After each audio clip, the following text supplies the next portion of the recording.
Hello and welcome.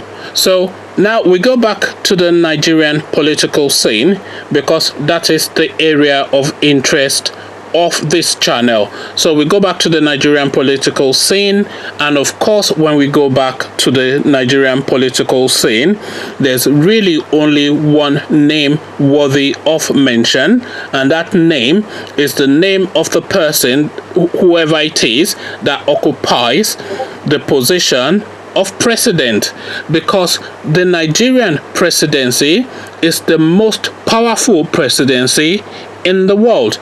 The Nigerian president has untold powers, and he has powers over virtually every living being in that country, and he has unchecked power as well, because there are not enough measures put in place to check the powers of the Nigerian president. There are no balance put in place as a measure to counterweight, so he pretty much has a almost, I don't want to use a godlike because that's too strong a term, but his powers are of celestial proportion. So it's an extremely powerful position. It's the most powerful position that there is. There's nobody calling him to account. So it's really one of the most coveted positions in governance. So now, the present incumbent, of course, is Malam Buhari. So Malam Buhari presently occupies the position. He came into power in 2015, as we all know, via a very dubious election, but I'm going to do a separate video on that election. That is not the thrust of this video. But he came into power in 2015 under three mantras: fighting corruption, tackling the economy, and fighting insurgency. And what underpinned all those three mantras is the word integrity. Malam Buhari was sold to us as a man of integrity. He was sold to us as a man who lives a Spartan life, a simple man of simple means, an incorruptible, indefatigable man, a man of substance. This is what was sold to the Nigerian electorate, and this is the drum beat by which he danced his way into power. So now let's examine that. This is his marquee position. This is his calling card. This is his stake. This is his USP. This is his unique selling point. So his unique selling point is that he is a man of integrity. So now let's examine that integrity. Malam Buhari, of course, has had several allegations of corruption leveled against him and his family, and the first major high-level corruption allegation to emerge from the Nigerian scene. There's always been corruption in Nigeria, but the first high-profile corruption charge leveled against anybody was leveled against Malam Buhari when he was then the petroleum minister under the then Obasanjo military regime. This was in the late 70s. So during that period, it was alleged that nearly $3 billion, $2.8 billion, nearly $3 billion, as I said, was had been disappeared from the NNPC coffers. And of course, Buhari was the lead on that parastatal. So Buhari was the lead on NNPC as the petroleum minister, and so it was after the so let me just add a bit of background so really we're in tandem.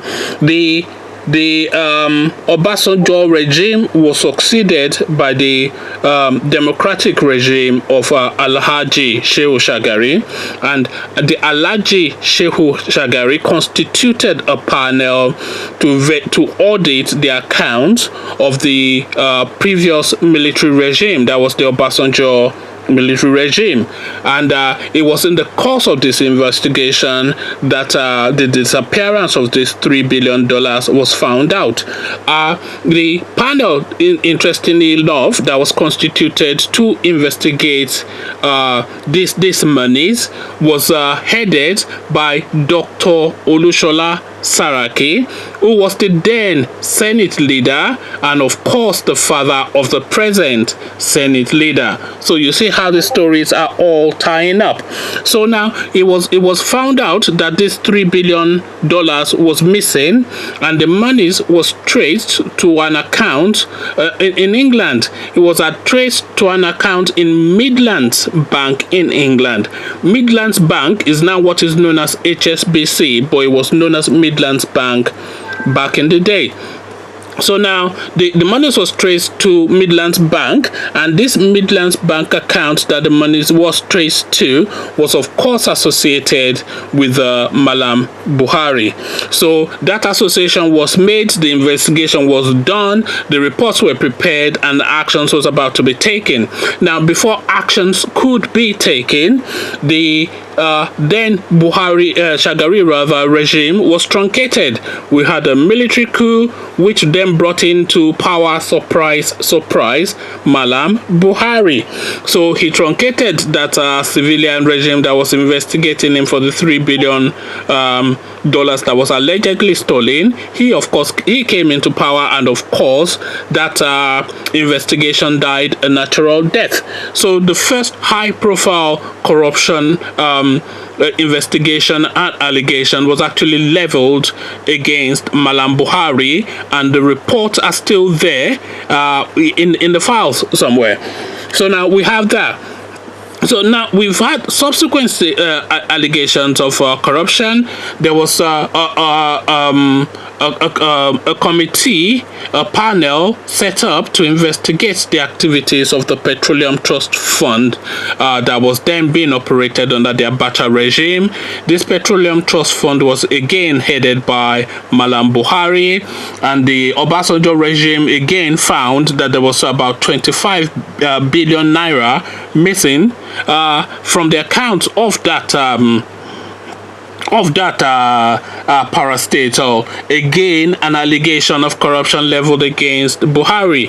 So again, we have in recent times the noises coming out in the newspapers of a spat between the president's wife, Mrs. Buhari, and her ADC, her personal security personnel, about 2 billion naira bribe money that was not properly remitted, properly shared. This was all over the papers about 3-6 months ago. So we have that. Now we have these allegations coming out from Atiku about Buhari's family and associates using over 1 trillion naira to purchase a mobile phone provider and a bank in Nigeria. Now bear in mind, these are people of simple means and Spartan means. So now where are all these monies coming from? So the allegations of corruption against Mr. Integrity are copious. There are investigations done, there are files in place, there are documents there to be presented. So really, how much does this Mr. Integrity persona that Buhari and his acolytes have been trying to sell us for years, how much does it actually stand up to scrutiny? So let us scrutinize that, and we do that in the comment section. So I'll leave you here, and I'll meet you there, and until we carry on the conversation there. So I'll say peace here and meet you there. Peace.